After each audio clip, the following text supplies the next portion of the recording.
रामकृष्ण हरी. जो तीर्थ व साधूचं दर्शन घेत नाही तो डोळे असून आंधळा आहे. जसं मेलेल्या मढ्याला सोन्याने कितीही सजवलं तरी त्याचा काही उपयोग नाही, तसं या लोकांचं आहे. जो मुखाने हरिकीर्तन भगवंताचं नामस्मरण करत नाही त्याचं तोंड नसून ते नरककुंड आहे. आणि जो तीर्थाला जात नाही अशाला पाय असून तो लंगडा आहे. आणि जो हाताने दान करत नाही तो हात असून तो थोटा आहे.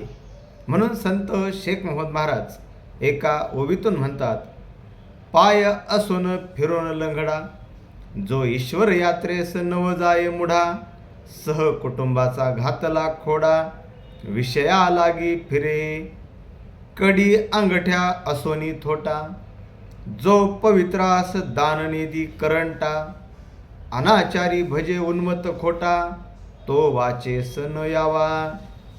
ज्याला पाय आहेत परंतु ईश्वराच्या दर्शनासाठी जात नाही तो लंगडा समजावा. आणि बोटात हातात अंगठ्या आहेत, कड आहे, परंतु जो दानधर्म करत नाही तो थोटा करंट आहे.